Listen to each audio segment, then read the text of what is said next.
नमस्कार, मैं हूं आपके साथ आशा सरमाल। आप देख रहे हैं रिपोर्टर, और रिपोर्टर में आज जम्मू कश्मीर से जुड़ी बड़ी खबरों को लेकर ही बातचीत करेंगे, क्योंकि जम्मू के अंदर बड़ी खबरें लगातार सुर्खियां बटोरती हुई नजर आ रही हैं। तो आज सुबह से ही जो बड़ी खबर निकलकर सामने आई है वो ये है कि श्रीनगर के अंदर रामबाग इलाके में भी आज एनकाउंटर जो है वो हुआ है, लेकिन सुरक्षा बलों को बड़ी कामयाबी वहां पर हाथ लगी है, जहां 2 आतंकवादियों को ढेर कर दिया गया है। और सबसे अहम बातचीत यहां यह है कि जिसमें जो आतंकवादी मारे गए हैं उनमें एक लोकल और एक पाकिस्तान से ताल्लुक रखता है। तो चलिए सीधा रुख करेंगे कश्मीर का ही। कश्मीर से हमारे संवाददाता सनम एजाज हमारे साथ जुड़ चुके हैं, जो पूरी जानकारी दे रहे हैं कि किस तरह से पूरा एनकाउंटर वहां पर हुआ है और क्या पूरे सूरत हाल इस वक्त कश्मीर के अंदर चल रहे हैं।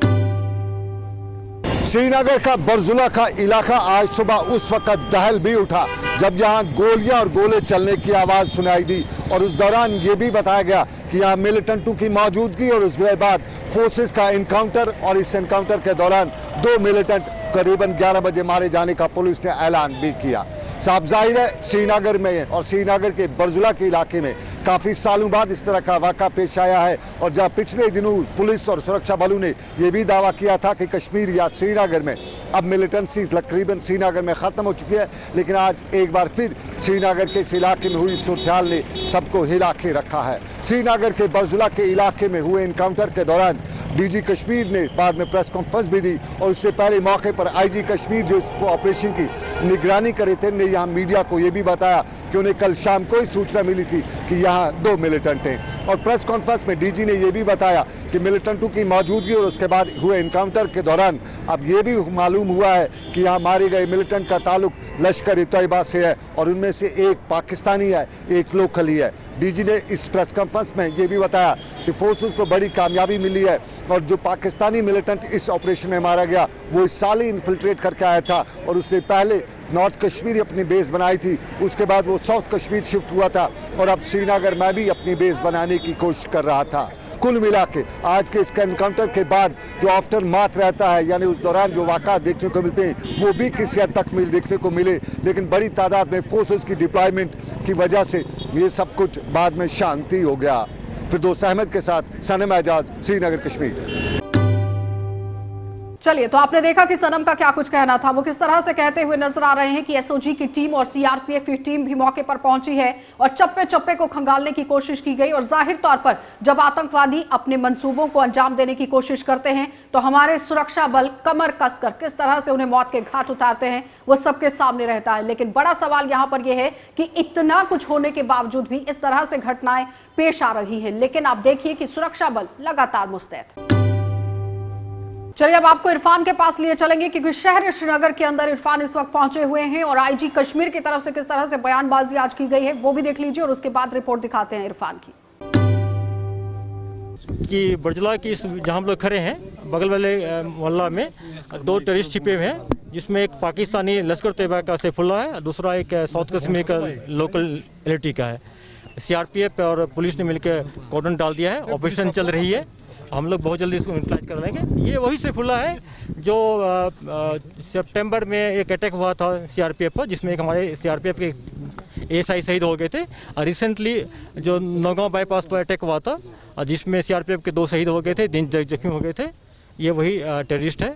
कल रात को जम्मू कश्मीर पुलिस को एक खबर मिली, और ख़बर मिली बरजुला इलाके की ओर, जहां पर 2 मिलिटेंट्स जो है छुपे बैठे हैं। और जो ही ये खबर पुलिस तक पहुंची तो जम्मू कश्मीर पुलिस के साथ साथ सीआरपीएफ के एहलकार इस इलाके की ओर पहुंचे, जो कि मुकम्मल तौर पर इस इलाके को कॉर्डन कर दिया गया, और साथ ही साथ इस इलाके के हवाले से जांच पड़ताल शुरू की गई। और बाद में पता चला कि इस इलाके में 2 मिलिटेंट्स, एक फॉरेन मिलिटेंट और साथ ही साथ लोकल मिलिटेंट छुपा बैठा है।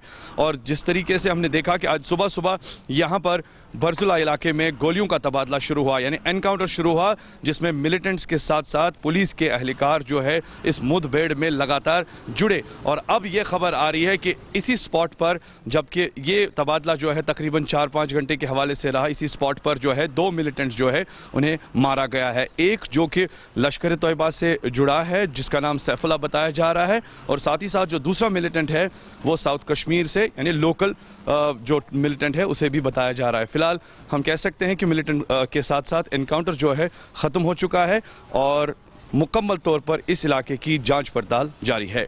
विद वीडियो जर्नलिस्ट समीर वानी के साथ सईद इरफान फाजिल, बरजुला ग्राउंड जीरो। शोपियां में ऑपरेशन हुआ था, 9 को कुलगाम में, 10 को पुलवामा में और आज 12 को जो श्रीनगर सिटी का ऑपरेशन। इसमें 10 टेररिस्ट जो है वो पिछले 5 दिन में 4 ऑपरेशन में मारे गए हैं। आज के ऑपरेशन का खास बात यह है कि इसमें लश्कर का टॉप कमांडर सैफुल्ला जो पाकिस्तान का रहने वाला है वो मारा गया है। और सैफुल्ला जो ये पिछले एक के बाद एक 3 मेजर अटैक्स में शामिल था। कैसरमुल्ला बडगाम में कुछ ही दिन पहले सीआरपी की पार्टी पर अटैक हुआ था जिसमें एक एएसआई हमारे शहीद हुए थे। कुछ ही रोज पहले 7 तारीख को कंडीजाल में सीआरपी की दूसरी पार्टी के ऊपर अटैक किया था जिसमें 2 सीआरपी के जवान शहीद हुए और 3 और जख्मी हुए। उसके बाद एक और अटैक कंडीजाल के एरिया में कानवाई के ऊपर किया था। उस कानवाई में जो अटैक था उसको रिपल्स कर दिया गया था।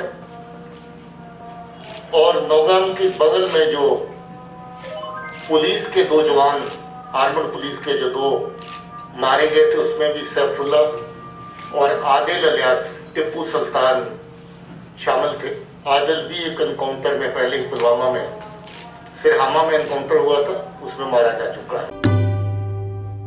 चलिए, तो आपने देखा कि इरफान का क्या कुछ कहना था, किस तरह से पूरी वारदात वहां पर पेश आई है, लेकिन साफ कह दिया है कि आतंकवादी अगर किसी भी मंसूबे को अंजाम देने की कोशिश करते हैं तो मौत के घाट उतारे जाना लाजमी रहेगा। लेकिन इरफान की तरफ से जो बात निकलकर सामने आई है वो ये है कि जब यहां पर आतंकी पहुंचे हैं तो इस पूरे मकान को क्षतिग्रस्त करने की कोशिश की गई है, लेकिन उससे पहले आम लोगों को इवैक्यूएट किया जाता है, दूसरी जगह पर शिफ्ट किया जाता है और उसके बाद पूरी घटना को अंजाम दिया जाता है। जाहिर तौर पर कहने का तात्पर्य यह है कि अगर कश्मीर के अंदर आतंकवादी फन फैलाने की कोशिश करते हैं तो वो कुचले ही जाएंगे। चलिए, अब आपको डोडा लिए चलेंगे और डोडा से भी आज खास बातचीत सुपरिटेंडेंट के साथ हमारे संवाददाता वसीम ने की है, क्योंकि रैपिड टेस्टिंग का दौर अब डोडा जिले के अंदर भी चलता हुआ दिख रहा है, क्योंकि कोरोना के केसेस जिस तरह से बढ़ रहे हैं उसी को मद्देनजर रखते हुए प्रशासन ने कदम उठाया है। क्या पूरी जानकारी सुपरिटेंडेंट दे रहे हैं, देख लीजिए। यहाँ पे ओपीडी के अंदर जो गवर्नमेंट मेडिकल कॉलेज की ओपीडी है वहाँ पे रखी गई है, उसी सब में हम बात करेंगे। हमारे साथ बात करने के लिए जुड़े हैं सुपरिटेंडेंट गवर्नमेंट मेडिकल कॉलेज के याकूब साहब। याकूब साहब, किस तरह से देख रहे हैं आप, यहाँ पे टेस्टिंग हो रही है, कितने टेस्ट अभी तक हुए हैं? अभी तक तो हमारे यहाँ कोई 80 के करीब टेस्ट हुए हैं, जिसमें हमारे 3 लोग पॉजिटिव आ गए हैं। तो इसका मकसद जो हमने यहाँ पे ये हमने ओपीडी के बाहर जो हमने ये टेस्ट का एक फैसल सैंपल टेस्ट रैपिड रैट का जो हमने ये सिलसिला जारी किया। हमारे डिस्ट्रिक्ट में बहुत से जो टेस्ट थे, सैम्पलिंग टेस्ट की जो रेट था वो बहुत कम हो रहा था, सैंपल टेकिंग बहुत कम हो रही थी। तो हमने सोचा कि एक हम ऐसी जगहों पे टेस्ट की फैसिलिटी प्रोवाइड करें आम लोगों को जहां कि वो उनको डोर स्टेप पे मिले। हमारे 3 सेंटर बन जीएमसी की जिस तरह की सिचुएशन बनी हुई है, हम कुछ दिनों पहले वहाँ पे आए थे, पानी का जो कूलर है उसकी इतनी खस्ता कंडीशन है, पीपी किट्स हैं, मास्क हैं, ग्लोव्स हैं। क्या ये अच्छी बात है? एक तरफ से कोविड के साथ, महामारी के साथ लड़ रहे हैं, डॉक्टर्स लड़ रहे हैं, आवाम लड़ रही है, एडमिनिस्ट्रेशन लड़ रही है, तो ये अच्छी बात है?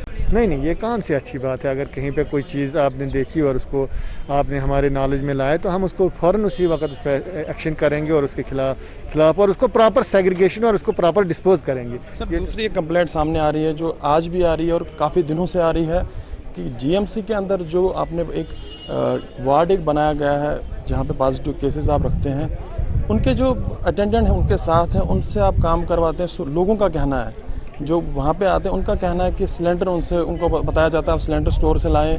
क्या ये जीएमसी का निज़ाम इस तरह का है? ये ऐसे लोगों के 1-2 लोग होंगे जिनने ये आपको बोला होगा, क्योंकि वो लोकल हैं यहाँ के। मेरे पास ऑन रिकॉर्ड है, मैं खुद भी आया था। आपके पास ऑन रिकॉर्ड होगा, हो सकता है हमने बोला हो, हम इसे डिनाई नहीं करते, लेकिन इसमें जीएमसी इतना बड़ा नाम है तो आप पब्लिक को कैसे आप बताएंगे कि आप काम करें? आप जीएमसी इतना बड़ा नाम है, नाम से कोई बड़ा नहीं होता है, पहले काम से होता है। जितना हम काम करेंगे, आपने बोला 74 में जीएमसी जम्मू स्टार्ट हुआ है, लेकिन अभी तक वहाँ उसकी वो जो बेसिक फैसिलिटी पूरी नहीं हो रही। इसी तरह हमारा जेएमसी डोडा भी इन्फेंसी में स्टार्ट हुआ है, लेकिन अगर लोगों का ताउन है, कोई स्टोर से नहीं दे रहा है। आप हमारे जेएमसी में देखिए कि हमारे पास पिछले 2 महीने या जब से भी हमारे पास यहाँ पे ये पेशेंट एडमिट होना शुरू हुए, कभी भी हमारे किसी पेशेंट को ऑक्सीजन की वजह से कोई प्रॉब्लम पेश नहीं आई। लोगों से यही अपील करते हैं, हम हर वक्त आपकी खिदमत में हाजिर हैं, लेकिन आप भी हमारा ताउन कीजिए, आप सोशल डिस्टेंसिंग का ख्याल रखिए। आइसोलेट कूलर की कंडीशन है, यहाँ पार्क वहाँ पे बनाई गई है, वहाँ पे सरिया रखा गया है, तो कब तक वो सारी देखो, जहाँ भी कोई काम शुरू होता है तो वहाँ तो चीज़ें तो बैठे वहाँ रखनी है। अगर वहाँ पे सरिया पड़ा हुआ है, वहाँ पार्क एक्यूपाई की गई है, या दूसरा वहाँ रेत और बजरी पड़ी हुई है, और जो हमारा 300 बेडेड हॉस्टल बन रहा है वहाँ नीचे नई बिल्डिंग जो कंस्ट्रक्ट, उसके लिए हमारे पास स्पेस ही नहीं है। तो इसको अगर हमने हॉस्टल बनाना है 300 बेडेड का, तो उस हॉस्टल को बनाने के लिए तो मटीरियल चाहिए, उस मटीरियल को ले के रखने के लिए जगह तो चाहिए। तो जो हमारे पास एग्जिस्टिंग लैंड है उसी पे हम रखेंगे। जब हमारा कंप्लीट होगा तो हम फिर उसको पार्क बनाएंगे, फिर बनाएंगे, यानी 1 या 2 साल का मसला है। उसके बाद हमारा फिर जेएमसी जब एक बार स्टार्ट हो गया तो फिर वही उसी नॉर्मल सिचुएशन में। Thank you. चलिए, हमारे साथ बात कर रहे थे डॉक्टर याकूब, जो गवर्नमेंट मेडिकल कॉलेज के सुपरिटेंडेंट हैं। उनका यही कहना है कि जो भी ओपीडी में आएगा कंपलसरी उसका टेस्ट होगा, उसके बाद। चलिए, तो आपने देखा कि वसीम के साथ जब सुपरिटेंडेंट की बात हो रही है वो किस तरह से समझाते हुए नजर आ रहे हैं कि कोरोना के दौरान हमें क्या कुछ करना चाहिए। लेकिन रैपिड टेस्टिंग का दौर अब शुरू कर दिया गया है, और रैपिड टेस्टिंग का दौर जब शुरू होता है तो जाहिर तौर पर केसेस का पता चलता है कि आखिर रियासत के अंदर, जिले के अंदर किस तरह से केसेस जो हैं वो पनपते हुए नजर आ रहे हैं। क्योंकि पुलवामा में भी जब यहाँ सीरो सर्वे हुआ है तो पता चला कि 27% लोगों के अंदर एंटीबॉडीज जो है वो बनी थी। तो जाहिर तौर पर जो लोग घर के अंदर हैं वो पॉजिटिव हुए हैं और उसके बाद बिल्कुल ठीक हो गए हैं। लेकिन अब अगर रैपिड टेस्टिंग का दौर डोडा जिले के अंदर चला है तो इससे पता चलेगा कि आखिर डोडा जिले के अंदर पॉजिटिव केसेस कितने हैं और नेगेटिव केसेस कितने हैं। और ये बहुत ही उम्दा कदम प्रशासन की तरफ से उठाया गया। चलिए, अब आपको बारामूला लिए चलेंगे और बारामूला में भी आप दिखा देते हैं कि किस तरह से स्कूल को लेकर बातचीत निकलकर सामने आ रही है। क्योंकि शिक्षा विभाग बड़े बड़े दावे करता है, बहुत बड़ी बड़ी हेकड़ियां जो हैं वो दिखाई जाती हैं कि शिक्षा विभाग बहुत अच्छे से काम कर रहा है और शिक्षा का जो ढांचा है, मूलभूत सुविधाएं हैं, वो मुकम्मल तरीके से दी जा रही है। लेकिन इरशाद भट्ट आज हमें रिपोर्ट दे रहे हैं बारामूला से, देखिए। गर्ल्स हाई स्कूल है, उसका स्ट्रक्चर बिल्कुल वहाँ पर है ही नहीं, अकोमोडेशन नहीं है उनकी। बच्चे हमारे बाहर पढ़ रहे हैं, ना उनकी ऑफिस की जगह है, ना कोई कंप्यूटर है यहाँ पर, ना कोई ऐसा सिस्टम है। गर्ल्स हाई स्कूल है, ना उसकी फेंसिंग है, ना बिल्डिंग्स है। वो मेन मुद्दा हमारा पूरे इलाके की डिमांड थी। पिछली बार बैक टू विलेज फर्स्ट में भी हमने दिया था, सेकंड में भी दिया, आज थर्ड हो रहा है, लेकिन अभी तक उस पर कोई अमल नहीं हुआ। तो आप सर बताइए कि कैसे यहाँ पर सिस्टम चलेगा, यहाँ पर पंचायतों का कैसे, पंचायतें क्या कर सकती हैं? बिल्कुल कुछ नहीं किया। वो आप देख सकते हैं, सामने देखा, आपने इलाके लोग भी साथ थे, उन्होंने देखा स्कूल की हालत क्या है। अब वहाँ पर जो लैंड ओनर है वो डिमांड कर रहा है कि अगर उसको काम दिया जाए बिल्डिंग का तो वो जमीन भी देने के लिए तैयार है। इस बारे में मैं खासकर डी साहब से रिक्वेस्ट करता हूँ कि ये थोड़ा अलाउ करें अपने एजुकेशन डिपार्टमेंट को, सीओ साहब से उनको बात करके, ताकि वहाँ पर जो लैंड ओनर है वो जमीन देगा, उसी को काम मिलना चाहिए। तो टेंडर कोई दूसरा करेगा, कैसे वो करने देगा? किस तरह वो अपनी 10 लाख की 20 लाख की जमीन का कनाल छोड़ेगा? जिला तरक्याती कमिश्नर बारामूला के साथ इसके हवाले से कोई बातचीत हुई? जी, एक बार हमारी उनसे भी रिक्वेस्ट हुई थी, हमने बात की थी उनसे कि हमारे यहाँ पर ये प्रॉब्लम्स है, लेकिन अभी तक उस पर कोई भी अमल नहीं है। स्कूल का सबसे बड़ा मसला ये है कि स्कूल का वो बिल्कुल गैर अबाव, आप देख कर भी आए कि अलबत्ता ये वो स्कूल जिसकी ज़मीन है वो कहता है या मुझे काम दे दें तब मैं ये ज़मीन छोड़ूंगा। अच्छा, काम वो छोड़ेगा। स्कूल कब से खस्ताहाल पड़ा हुआ है? ये इसको हो गए तकरीबन 2005 से, ये भूचाल के पहले। तो इंतजामिया इस पे ध्यान नहीं दे रहा? बस बस ये आते हैं तो जाते हैं, कोई इसमें कोई तन नहीं देता है। हाल है एजुकेशन का सिस्टम यही है, वो आपने क्लिप भी उठाई है। एजुकेशन में भी यही है कि वहाँ पे बिल्डिंगें नहीं है, बच्चे गरीब लोगों के बच्चे, अमीर तो अच्छे अच्छे स्कूलों में डाल देते हैं, तो गरीब बच्चे जो हैं वो उन स्कूलों में पढ़ते हैं। तो स्कूल का भी यही हाल है, रास्तों का भी यही हाल है।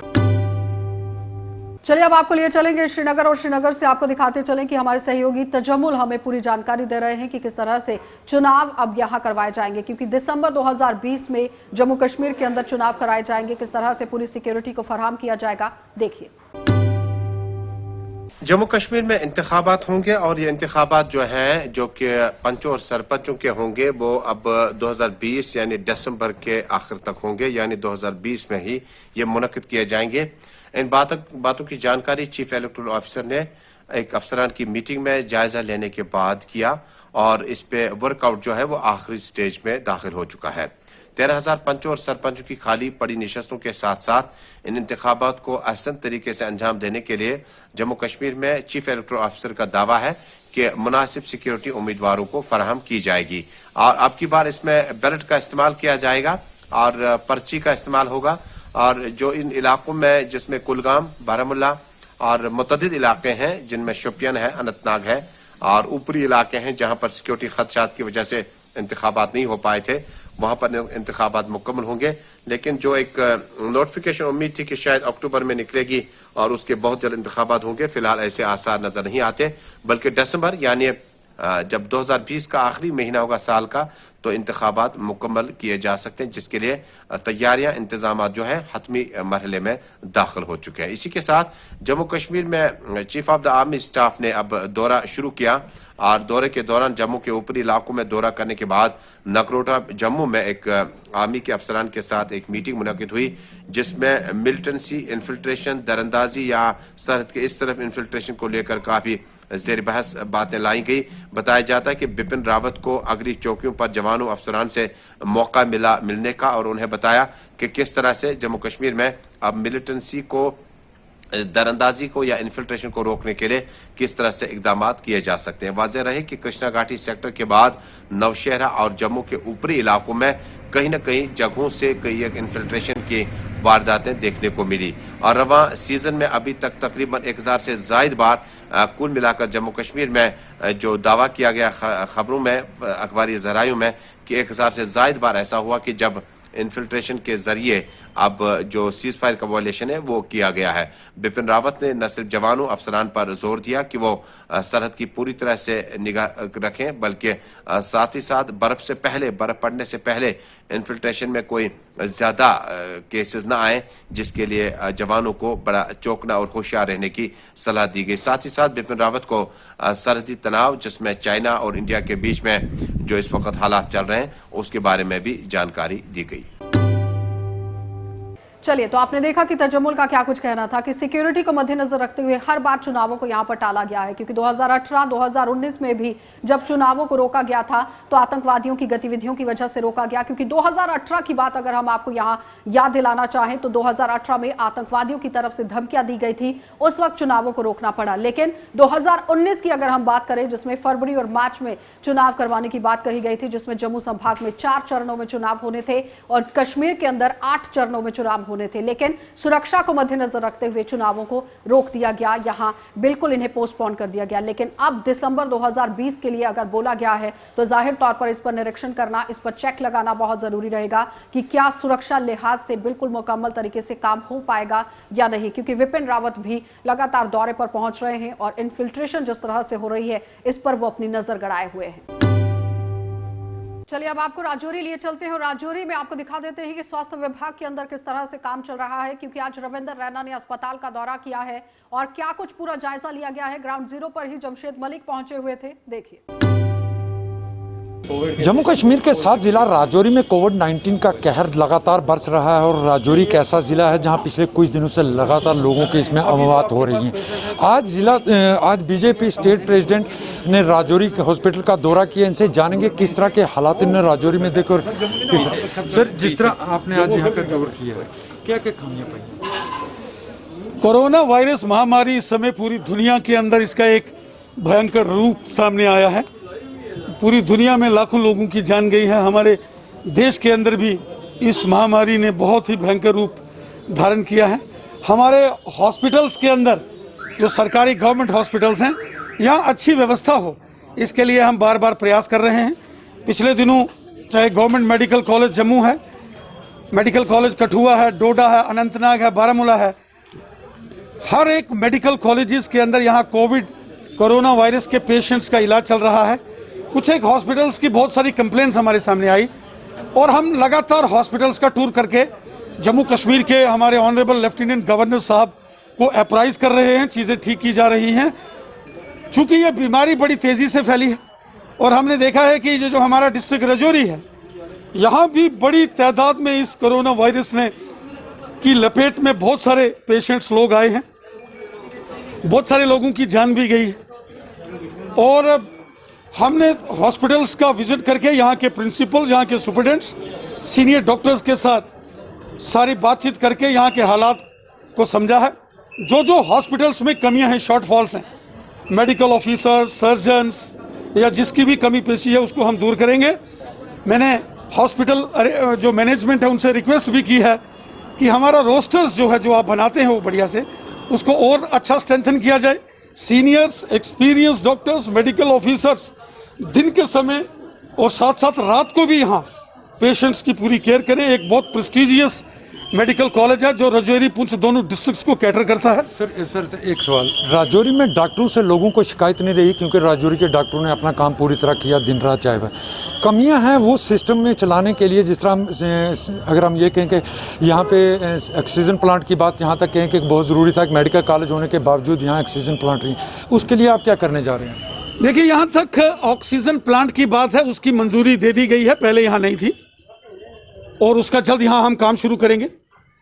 यहाँ सिटी स्कैन की जो पुरानी मशीन थी और एक मशीन थी, बहुत ओवरलोडेड काम था, अभी नई मशीन यहाँ सिटी स्कैन की लगा दी गई है, उसने काम करना शुरू, अभी उसको यहाँ उसका काम शुरू होने वाला है। और इसके साथ साथ कुछ एम्बुलेंसेस की शॉर्टफॉल है, कुछ लिफ्ट्स की प्रॉब्लम है। यहाँ की मैनेजमेंट ने वो सारे यहाँ की कमियाँ मेरे को बताई हैं और मैं इन सभी इश्यूज़ को लेके यहाँ, चाहे वो हेल्थ डायरेक्टर हैं या फाइनेंशियल सेक्रेटरी हेल्थ हैं और हमारे एलजी साहब हैं, उनसे बात करूंगा और जल्द ही ये सारी कमियां दूर हों, इसके लिए हम प्रयास करेंगे। क्योंकि पेशेंट जब हॉस्पिटल में आता है तो बड़ी उम्मीद से आता है और हॉस्पिटल में अगर उसको इलाज अच्छा मिले तो वो ठीक होकर घर जाता है, दुआ देता है, और अगर कहीं उसको कमी पेशी आए तो फिर वो बद्दुआ भी देता है। और हम चाहते हैं, हमारी सरकार, हमारी गवर्नमेंट, कि हम लोग अच्छी से अच्छी फैसिलिटी हर डिस्ट्रिक्ट हॉस्पिटल में दें। ये थे हमारे साथ रविंदर रैना जी, जिनकी तरफ से ये ज़रूर कहा गया है कि जो खामियां हैं इस हॉस्पिटल में उनको जल्द दूर किया जाएगा, क्योंकि सबसे बड़ी बात जो यहाँ के लिए है वो है यहाँ ऑक्सीजन प्लांट का ना होना। इसके चलते यहाँ आज इनकी तरफ से ये ज़रूर कहा कि उम्मीद है कि जल्द से जल्द यहाँ ऑक्सीजन प्लांट और सिटी स्कैन की मशीन नई लगाई जाएगी। जमशेद मलिक, गुलिस्तान न्यूज़, राजौरी। तो आपने देखा कि क्या कुछ बातचीत जो है वो जमशेद मलिक के साथ रविंदर रैना की हुई है, क्योंकि प्रदेश के अध्यक्ष हैं और साफ तौर पर आपको बताते चले कि यहाँ पर जिस तरह से काम चल रहा है उस पर जानकारी हासिल करना बहुत जरूरी है, क्योंकि स्वास्थ्य विभाग पर लगातार सवालिया निशान जो है वो उठते हुए नजर आ रहे हैं कि कोरोना के दौरान जो सुविधाएं दी जानी चाहिए मरीजों को वो नहीं दी जा रही है। लेकिन बहुत बड़े बड़े दावे यहाँ पर दिखाए गए हैं और आने वाला समय ही दिखाएगा कि आखिर इस पर किस तरह से सरकार और प्रशासन खरा उतरती है। चलिए अब आपको सांबा लिए चलेंगे और सांबा से भी हमारे संवाददाता ऋषि खजूरिया हमें रिपोर्ट दे रहे हैं। क्या कुछ पूरी जानकारी दे रहे हैं, देख लीजिए। मैं इस समय सांबा जिला के जतवाल गांव के नारायण पंचायत में मौजूद हूं और यहां पर जो समस्या पेश आ रही है, मेरे पीछे जो बिल्डिंग आप देख रहे हैं ये यहां का सब सेंटर है, यानी प्राइमरी हेल्थ सेंटर है और इसकी हालत आज बद से बदतर हो चुकी है। ये बिल्डिंग खंडरात में तब्दील हो चुकी है और कहीं ना कहीं इस बिल्डिंग को अनसेफ डिक्लेयर किया हुआ है पीडब्ल्यूडी विभाग ने, लेकिन अभी तक उसके बाद भी हेल्थ डिपार्टमेंट ने इसकी ओर कोई संज्ञान नहीं लिया है और यहाँ पर जो मेडिकल फैसिलिटीज़ मिलनी चाहिए वो लोगों को नहीं मिल पाती हैं। अगर कोई पेशेंट यहाँ पर इलाज के लिए आता भी है तो उसे किसी तरह की कोई सुविधा नहीं मिल पाती है और हालात ये हैं कि यहाँ जो स्टाफ जिनकी ड्यूटीज़ यहाँ पर लगी हुई हैं वो भी पंचायत घर पे एक कमरे में बैठते हैं, जो कमरा पंच सरपंचों ने उनको दिया है कि आप यहाँ पर बैठकर अपना काम चला सकते हैं, लेकिन उसके बाद भी फर्स्ट एड की भी सुविधा यहाँ पर नहीं मिल पाती है। इस बिल्डिंग को बने हुए लगभग 35 साल का समय हो चुका है, लेकिन दोबारा किसी ने इसकी ओर मुड़कर नहीं देखा, किसी ने संज्ञान नहीं लिया और हालत आपके सामने है कि बद से बदतर हालत आज इसकी हो चुकी है। लेकिन बैक टू विलेज की भी मैं बात करूंगा। बैक टू विलेज में भी कई बार ये बातें रखी गई, केंद्र से मंत्री यहां पर आए थे, जब उनसे भी कई बार इसके बारे में चर्चा की गई, लेकिन किसी तरह का कोई समाधान इसका होता हुआ नहीं दिख रहा। तो मेरे साथ नारायण के पंच सरपंच मौजूद है, मैं इनसे जानने का प्रयास करूंगा कि कितनी दिक्कत यहाँ पर इसको लेकर आ रही है। आप यहाँ पर आइए, क्या कहना चाहते हैं? आज भी इस आधुनिक युग में ये हालत है, मेडिकल फैसिलिटी जो वो किसी पेशेंट को वक्त पर नहीं मिल पा रही और बिल्डिंग लगातार खंडरात में तब्दील होती जा रही है। क्या कहना चाहते हैं? किसी ने कोई संज्ञान नहीं लिया आज तक? नहीं, आज तक देखें जैसे 35 वर्ष हो चुके हैं इस बिल्डिंग को बने हुए, आज तक किसी ने, मुझे लगता है कि जैसे डिपार्टमेंट का ये फ़र्ज़ बनता था हेल्थ डिपार्टमेंट का कि अगर उनका कहीं ना कहीं सब सेंटर्स हैं, पीएचसीज हैं, तो उनको इस चीज़ का पूरा पता होना चाहिए कि कौन से बिल्डिंग की कैसी कंडीशन है। यहाँ पर 2 साल हो चुके हैं मुझे सरपंच बने हुए, लेकिन मैं 2 सालों में एक दफ़ा भी मैंने नहीं देखा कि कोई भी इनका ऑफिशियल जो है हेल्थ डिपार्टमेंट से वो आके यहाँ पे चेक कर जाए। ऑल्दो कोई ऐसे अगर प्रोग्राम्स होते हैं, बैक टू विलेज की प्रोग्रामिंग होती है हमारे साथ, जैसे अभी 1.5 साल से चल रहा है ये, तो उस टाइम पे ये ज़रूर खाना पूर्ति करने के लिए आते हैं, बीच में आते हैं, और वो भी क्या है कि आएंगे और 5 मिनट 10 मिनट मैडम वहाँ जाना इस तरीके से रहता है। तब भी बिल्डिंग की तरफ यहाँ ये नहीं देखा जाता कि ये किस तरीके से काम चला रहे हैं। इन लोगों को ये बिल्कुल मुझे नहीं लगता कि इनके ऊपर कोई असर पड़ रहा है इस चीज़ का कि यहाँ पे लोगों को क्या मुश्किल हो रही है। आप बताएं इस चीज़ का कि अगर हमें एकदम से किसी को यहाँ पे दिल का दौरा पड़ गया है, कैसे फर्स्ट एड उनका करेंगे? जाना अक्सर उनको घगवाल या सांबा पहुँचना भी है, घगवाल सांबा पहुँचने से पहले फर्स्ट एड का क्या यहाँ पे हमारे पास कोई प्रोविज़न ही नहीं है कि हम उनको बचा सकें। आधे से ज़्यादा डेथ्स मुझे लग रहा है कि इस नेग्लिजेंस ऑफ हेल्थ डिपार्टमेंट की वजह से हो जाती हैं। हमारे पास यहाँ पे दवाइयों के नाम पे जो डिपार्टमेंट भेजता है, वो दवाइयों के नाम पे यहाँ पे हार्डली पैरासीटामोल होती है इनके पास, और तो मुझे कोई दवाई इनके पास भी नहीं मिलती। तो अगर आपके पास बिल्डिंग आप ढंग की नहीं दे सकते हैं, आप अगर उनको प्रॉपर दवाइयाँ नहीं दे पा रहे हैं, अगर आप time to time first aid का कोई प्रोवाइड नहीं करवा रहे हैं, तो मुझे नहीं लगता कि हेल्थ डिपार्टमेंट को यहाँ पे सब सेंटर के नाम का कागजी कार्रवाई भी कोई रखनी चाहिए। हालत है आज के इस आधुनिक युग में भी कि जो हाईवे के साथ लगता गांव है, यहाँ पर भी मेडिकल फैसिलिटी जो वो चरमराई हुई हैं। हेल्थ डिपार्टमेंट ने किसी तरह का कोई संज्ञान नहीं लिया और इसको ना तो दोबारा रेनोवेट किया है और ना ही इसकी तरफ किसी ने ध्यान दिया है। यहाँ पर आप तस्वीरों में साफ तौर पर देख सकते हैं कि शायद यहाँ पर अधिकारियों को आए भी ज़माना हो गया है। ज़िंदगी जो है वो लगातार दांव पर लगती आ रही है इस नारन पंचायत के लोगों की। चलिए, तो और भी संवाददाता जो हमारे साथ जुड़ रहे हैं, अलग अलग जगहों से हमें रिपोर्ट्स दे रहे हैं, क्योंकि ग्राउंड पर पहुंचे हुए हैं और बात को जानना बहुत जरूरी है। क्या कुछ पूरी जानकारी दे रहे हैं, जरा देख लीजिए। केंद्र शासित प्रदेश जम्मू कश्मीर के प्रवेश द्वार लखनपुर में पिछले 6 महीने से अधिक समय से पाबंदियां यहां पर लगी हुई हैं और इस पाबंदियों के कारण लोगों को परेशानियों का सामना करना पड़ रहा है। समय समय पर राजनीतिक और गैर राजनीतिक दलों ने इसके खिलाफ आवाज उठाते हुए कहा है कि लखनपुर में जो पाबंदियां लगाई गई हैं इसको तत्काल प्रभाव से यहां से हटाया जाए। पॉलिटिकल पार्टीज ने आज लखनपुर में पहुंचकर रोष प्रदर्शन करते हुए यूटी एडमिनिस्ट्रेशन को 2 टूक चेतावनी दी है कि अगर कुछ दिनों में यहां से पाबंदियां ये हटाई नहीं गई तो आने वाले समय में वो उग्र आंदोलन करने को मजबूर हो जाएंगे। इन लोगों का कहना है कि जिस प्रकार से यूटी एडमिनिस्ट्रेशन ने लखनपुर में पाबंदियां लगाई हुई हैं, किसी को भी जब वो जम्मू कश्मीर के बाहर से जब प्रवेश करते हैं जम्मू कश्मीर में, तो यहाँ पर पास सिस्टम यहाँ पर रखा गया है।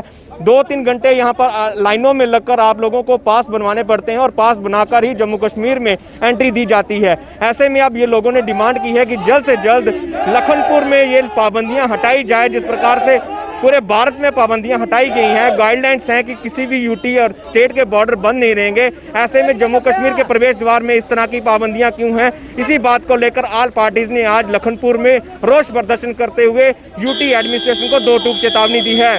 लखनपुर से वीडियो जर्नलिस्ट कुलदीप चौधरी के साथ सरबजीत सिंह, JK 24/7 न्यूज के लिए।